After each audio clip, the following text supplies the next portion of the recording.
बहनों और भाइयों, यहां पर केंद्र की भारतीय जनता पार्टी की सरकार के द्वारा जो भी सहायता भेजी जाती है, वह सहायता यहां की जनता जनार्दन को नहीं मिलता है। उस सहायता को तृणमूल कांग्रेस उस सहायता को अपने स्वयं के गुंडों में बांटने का काम कर देती है, उसको हड़प लेती है, उसको अपने में समेट लेती है, जनता जनार्दन को उसका लाभ नहीं देने देती है। और जो मैनिफेस्टो इनका आया है, उस मैनिफेस्टो में एक तरफ कांग्रेस, तृणमूल कांग्रेस और कम्युनिस्टों के द्वारा झूठा मैसेज दिया जा रहा है, गुमराह करने का प्रयास हो रहा है। लेकिन बहनों और भाइयों, कांग्रेस और तृणमूल कांग्रेस का एक गठबंधन आपको ठगने के लिए आया है, गुमराह कर रहा है।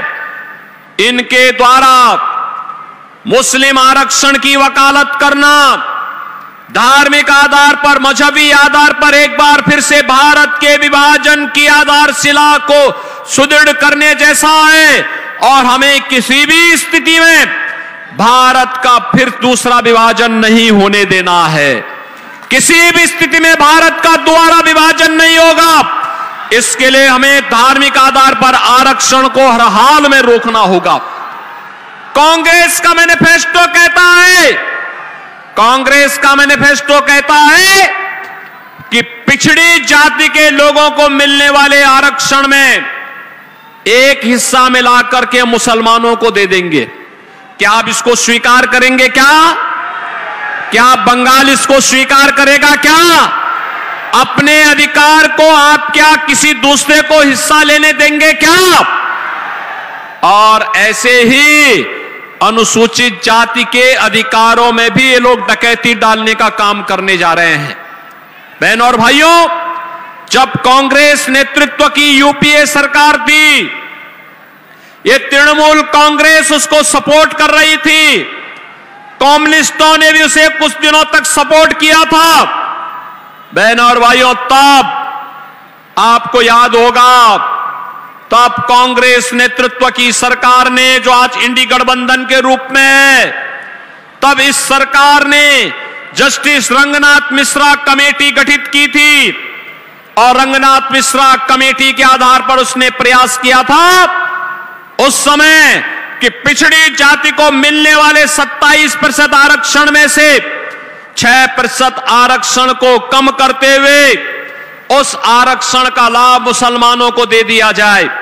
भारतीय जनता पार्टी ने विरोध किया था। उन्होंने कहा धार्मिक आधार पर आरक्षण ये बाबा साहब भीमराव अंबेडकर और भारत के संविधान निर्माताओं का अपमान होगा। उस समय विरोध किया था और तभी रुक पाया था।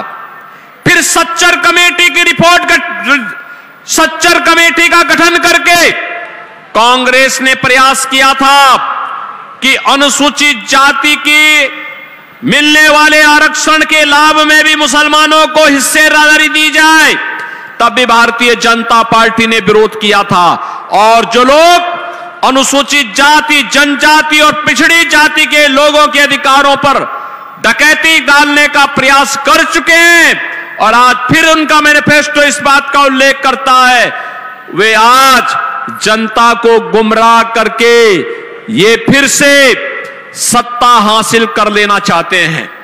बहनों और भाइयों, मैं आप सबका आह्वान करने के लिए आया हूं। आपने देखा होगा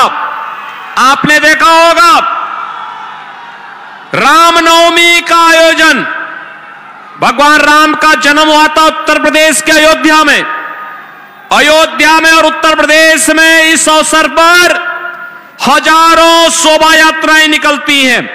एक भी जगह दंगा नहीं हुआ। मुझे उत्तर प्रदेश में मुख्यमंत्री के रूप में सेवा करते हुए 7 वर्ष हो गए हैं। एक भी बार दंगा नहीं हुआ उत्तर प्रदेश में, एक भी बार दंगा नहीं हुआ, एक भी बार कर्फ्यू नहीं लगा, एक भी बार कहीं भी कोई न कर्फ्यू है न दंगा है। यूपी में सब चंगा है, यूपी में कुछ भी नहीं है। लेकिन बहनों और भाइयों, यहां रामनवमी के अवसर पर दंगे हुए, यहां बम चले हैं, दंगे हुए हैं, शोभा यात्राओं में तोड़फोड़ हुई है, और कोई जय श्री राम बोलता है तो उसको यहां की सरकार गिरफ्तार करके बंद कर देती है। मुझे आश्चर्य होता है। अरे 15वीं सदी में इसी धरती में एक महापुरुष पैदा हुए थे, एक संत कवि पैदा हुए थे, श्री कृतिवास ओझा। कृतिवास ओझा ने बांग्ला रामायण रची थी, और बांग्ला रामायण ने इतनी धूम मचाई थी कि घर घर राम की उपासना होनी शुरू हो गई थी। बहनों और भाइयों, अगर बंगाल में राम की उपासना होती है तो बंगाल से चली दुर्गा उपासना का कार्यक्रम उत्तर प्रदेश के अंदर हजारों स्थानों पर होता है, पूरी भव्यता के साथ होता है, कोई रोक टोक नहीं। बड़े बड़े पंडाल लगते हैं, जैसे पंडाल लगा है ऐसे ही पंडाल दुर्गा उपासना के भी उत्तर प्रदेश के अंदर लगते हैं, लेकिन कहीं कोई दंगा नहीं हो सकता, कहीं कोई कर्फ्यू नहीं लग सकता। और मालूम है कि अगर जैसे रामनवमी के अवसर पर बंगाल के अंदर दंगा करने का प्रयास हुआ था, दंगा हुआ था, शोभा यात्राओं में तोड़फोड़ हुई थी, बहनों और भाइयों, अगर ये दुस्साहस किसी ने उत्तर प्रदेश में किया होता तो हम उसको उल्टा टांग करके उसकी पूरी संपत्ति को सरकारी कब्जे में ले लिए होते, उसकी पूरी संपत्ति को, और ऐसी कार्रवाई करते उसकी 7 पीढ़ियां भूल जाती दंगा करना। आज आप देखते होंगे उत्तर प्रदेश के अंदर, आज बहनों और भाइयों आप देखते होंगे बड़े बड़े माफिया जो कभी कभी पहले 2017 के पहले बीजेपी के आने के पहले यूपी के अंदर जो पूरी सत्ता को अपने गिरफ्त में रखते थे, जिनके सामने सारी व्यवस्थाएं फेल थी, आज आप देखते होंगे कैसे उनके गले में तख्ती लटकती है और वो कहते हैं कि साहब एक बार जान बख्श दो, बस अब हम ठेली लगा करके परिवार का पेट भर देंगे, अब दंगा नहीं करेंगे, किसी गरीब को नहीं लूटेंगे, किसी बेटी और बहन की इज्जत के साथ खिलवाड़ नहीं करेंगे, किसी व्यापारी से रंगदारी वसूली नहीं करेंगे, और ठेके पट्टे में न गौ कसी का काम करेंगे, और नहीं उनके द्वारा यह भी कहा जाता है कि गौ कसी भी नहीं करेंगे, और कहीं बालू और रेता का भी कहीं जबरन ठेका भी नहीं लेंगे।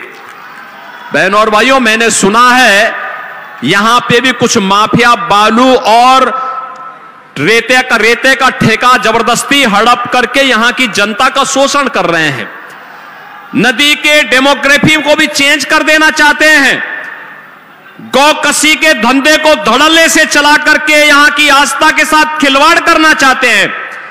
बहनों और भाइयों, भारतीय जनता पार्टी आपको इस बात का आश्वासन देती है कि जितने बड़े माफिया हैं ना, इनकी पूरी संपत्ति को जब्त करके गरीबों में बंटाने का काम कोई कर सकता तो केवल भारतीय जनता पार्टी कर सकती है। आपने देखा होगा उत्तर प्रदेश में हमने जितने बड़े माफिया थे, सबसे बड़े जितने बड़े बड़े माफिया थे, वे माफिया या तो यूपी छोड़ चुके हैं या फिर उनको जहन्नुम में भेज दिया गया है, उनके लिए अब धरती में जगह नहीं है, वे लोग जा चुके हैं। हम लोगों ने, बीजेपी की सरकार ने उत्तर प्रदेश में केवल अयोध्या में ही रामलला का मंदिर नहीं बनाया है, बल्कि बड़े बड़े माफिया और अपराधियों का राम नाम सत्य है कि यात्रा में भी भेजने का काम कर दिया है। और इसीलिए मैं आपसे कहना चाहता हूं कि बहनों और भाइयों, देश के विभाजन की जो तैयारी कांग्रेस और इंडी गठबंधन के द्वारा अपने मैनिफेस्टो के माध्यम से की जा रही है, उन सभी से सावधान होने की आवश्यकता है। और मैं तो आपसे एक बात और कहना चाहूंगा, बहनों और भाइयों, जब आप पे कोई संकट आता है, आप पे जब कोई संकट आता है, तब क्या तृणमूल का कोई व्यक्ति आपके पास आता है क्या हालचाल पूछने के लिए? जब ये दंगे होते हैं तृणमूल कांग्रेस का कोई व्यक्ति आपका हालचाल पूछने के लिए आता है क्या? कांग्रेस का कोई व्यक्ति आता है क्या? कोई नहीं आएगा। न कांग्रेस आएंगे, न राहुल गांधी आएंगे, न बहन जी आएगी और कोई नहीं आएगी। यहां की दीदी की ममता तो केवल यहां के उन माफियाओं के साथ में है जो बंगाल को रौंद रहे हैं, बंगाल की पहचान के सामने संकट पैदा कर रहे हैं। और इसीलिए मैं आपसे कहने के लिए आया हूं बहनों और भाइयों, केवल भारतीय जनता पार्टी है और मोदी जी हैं जो सुख दुख में आपके साथ हमेशा खड़े होने वाले हैं, हर स्थिति में खड़े होने वाले हैं। आपने देखा होगा मोदी जी के नेतृत्व में भारत ने विकास की जिन नए प्रतिमान को स्थापित किया है, आज दुनिया के अंदर भारत का सम्मान बढ़ा है, भारत की सीमाएं सुरक्षित हुई हैं।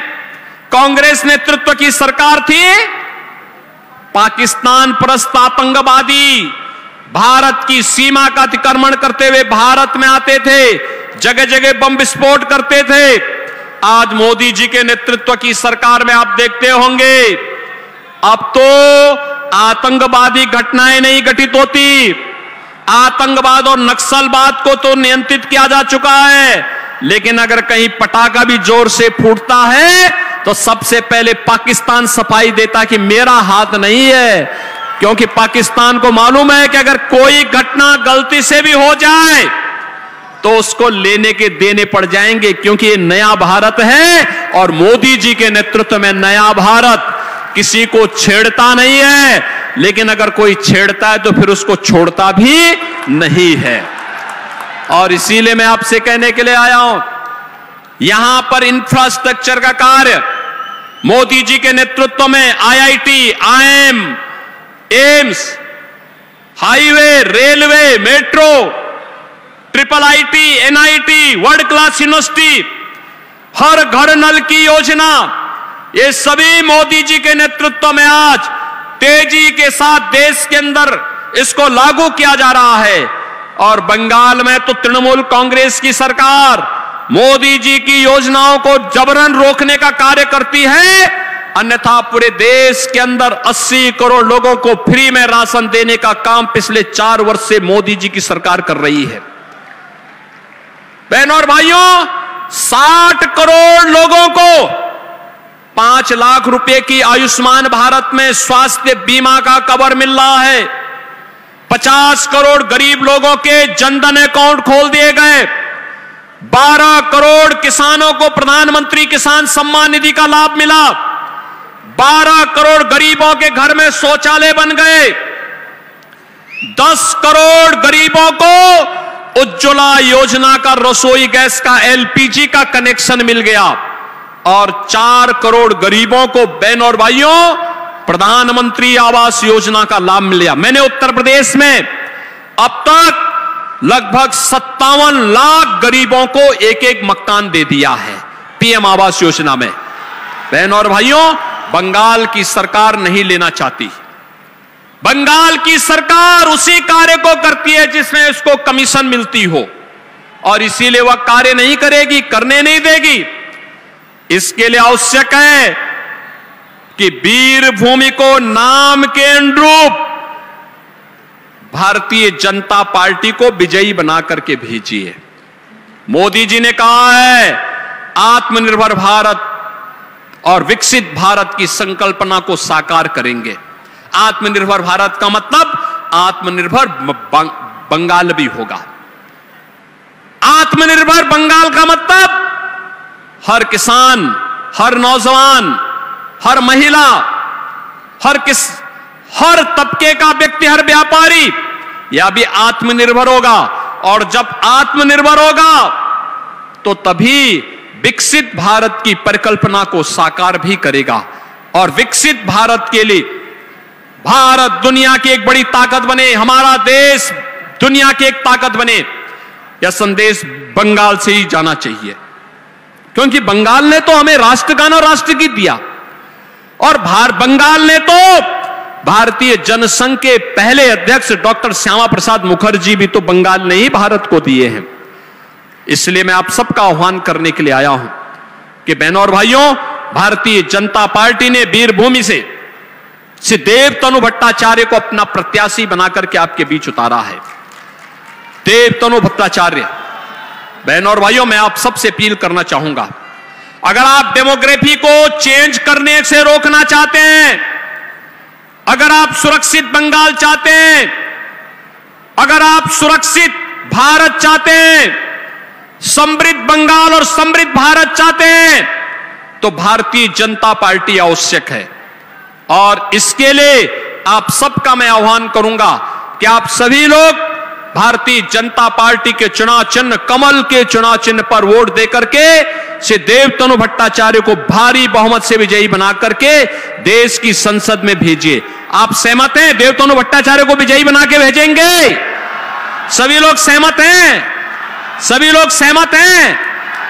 13 मई को यहां लोकसभा का इलेक्शन होना है और 13 मई को लोकसभा के इलेक्शन में देवतनु भट्टाचार्य को वीरभूमि जैसे लोकसभा क्षेत्र में, बहनों और भाइयों, डेमोग्राफी चेंज से रोकने के लिए, सुरक्षा के लिए, गरीब कल्याणकारी योजनाओं के लिए उन्हें भारी बहुमत से विजयी बना के भेजना है। बना के भेजेंगे? सभी लोग सहमत हैं? तो मेरे साथ बोलेंगे, भारत माता की, भारत माता की, भारत माता की, वंदे वंदे वंदे